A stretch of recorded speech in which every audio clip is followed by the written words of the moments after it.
नमस्कार, भिवानी हलचल में आपका स्वागत है।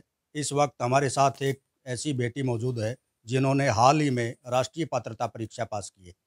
उनसे रूबरू कराएँगे, उनके सफ़र को आपसे बयाँ कराएँगे उन्हीं के मुख से और ये भी जानने का प्रयास करेंगे, आखिर किस दौर से गुज़रते हुए मोबाइल का ख़ास तौर पर जो जैसा हमें पता चला है, मोबाइल्स का ही सहारा लेकर के, यानी कि मोबाइल को गुरु मान कर के इस परीक्षा को पास किया। राष्ट्रीय स्तर पर परीक्षा पास करना एक बड़ी बात है और एक साधारण परिवार में जहाँ बेटी ने जन्म लेकर के हम ये भी कह सकते हैं कि एक साधारण परिवार में योग्यता और संस्कार पाए जाते हैं, जिसका उदाहरण नीतू वर्मा हमारे साथ है और शिव कुमार प्रजापति की ये बेटी है।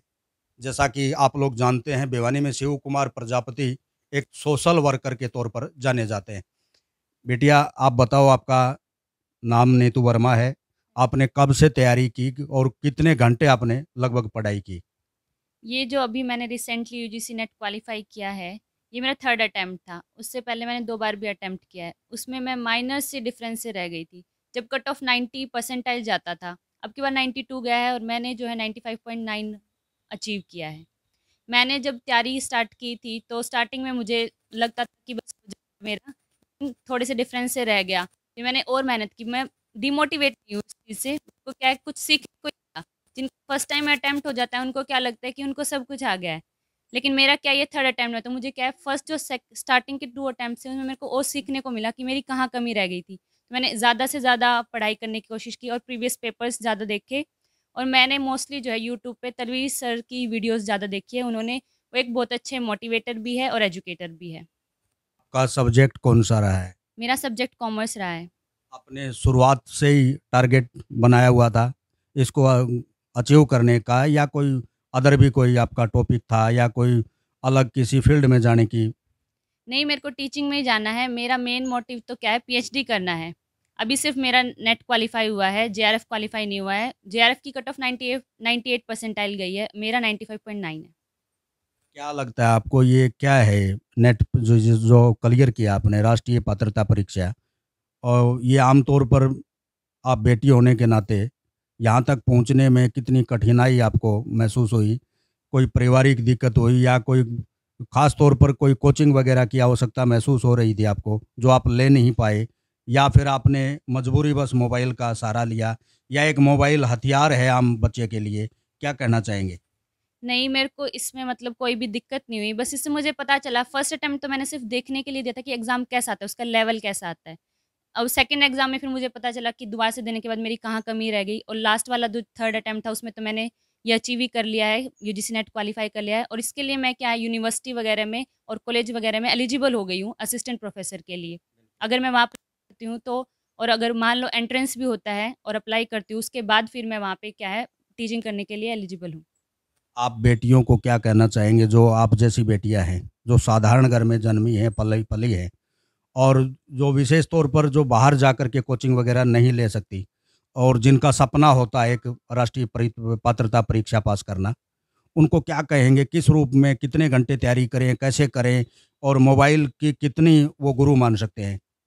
मैं बस उन्हें यही कहना चाहूँगी कि ऐसा नहीं है कि सिर्फ़ कोचिंग से ही हो सकता है, आप सेल्फ स्टडी से भी अच्छे से कर सकते हो। ये ज़रूरी नहीं है कि आप ज़्यादा टाइम लगाओ पढ़ने में, कम से कम टाइम में भी कर सकते हो, बट ये है कि अगर आपको एक टॉपिक कंप्लीट करना है, तो उसको कंप्लीट करके ही उठे। एक दिन में अगर आपने सोच लिया कि मुझे 2 टॉपिक या 2 यूनिट कवर करनी है, तो उसको करके ही उठे।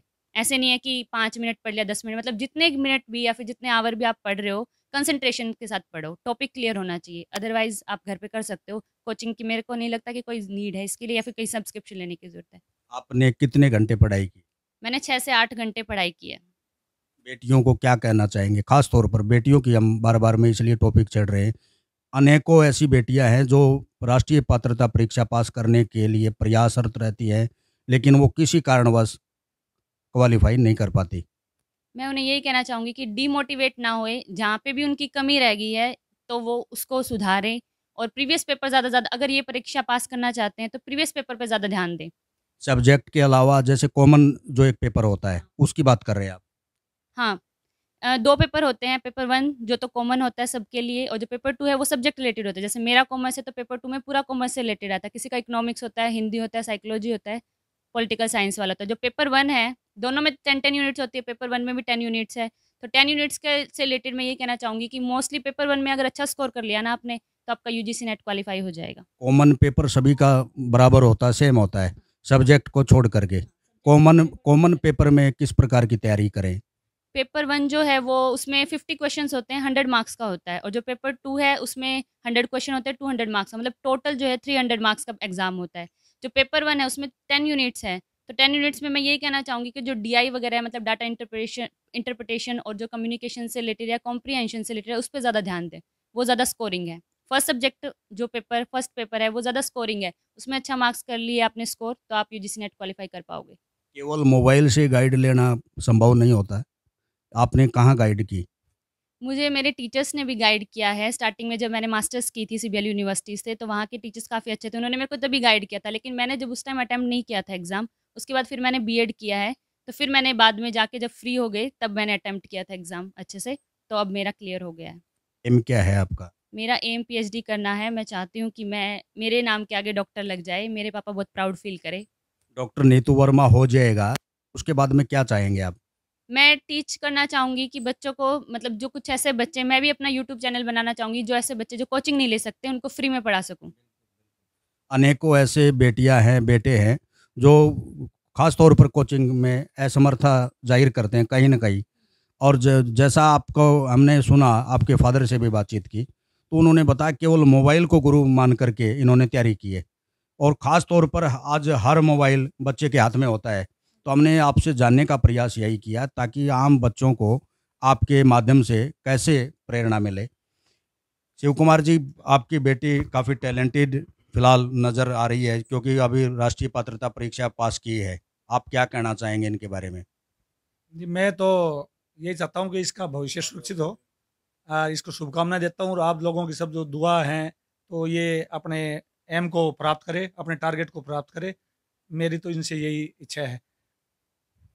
रोहतास वर्मा जी हैं, काफ़ी सोशल आदमी हैं और ये कहीं न कहीं एक बूस्ट करने का काम करते हैं। यानी कि ये कह सकते हैं कि किसी भी माध्यम से, चाहे कोई समस्या की बात हो, कोई बेटियों को आगे बढ़ाने की बात हो, कहीं न कहीं खड़े नज़र आते हैं। आप क्या चाहेंगे सर? सबसे पहले तो बेटी को मैं शाबाशी देता हूँ। इन्होंने शिव कुमार जी के परिवार का नाम, प्रजापति समाज का नाम और भिवानी का नाम ऊँचा करने में इसने बहुत हिम्मत दिखाई है। और इनका जो सपना कि अपने नाम के साथ डॉक्टर जुड़ने का है, इससे मैं बहुत खुश हूँ। बेटी को जल्दी से जल्दी ये नाम बहुत अच्छे से अच्छे तरह से नाम मिले। बेटी को महापंचायत जीतोवाड़ी की तरफ से बेटी को बहुत-बहुत शुभकामनाएँ। बेटी आगे बढ़े, परिवार इनका साथ देता रहे, इन्हीं हम हार्दिक कामनाएँ करते हैं।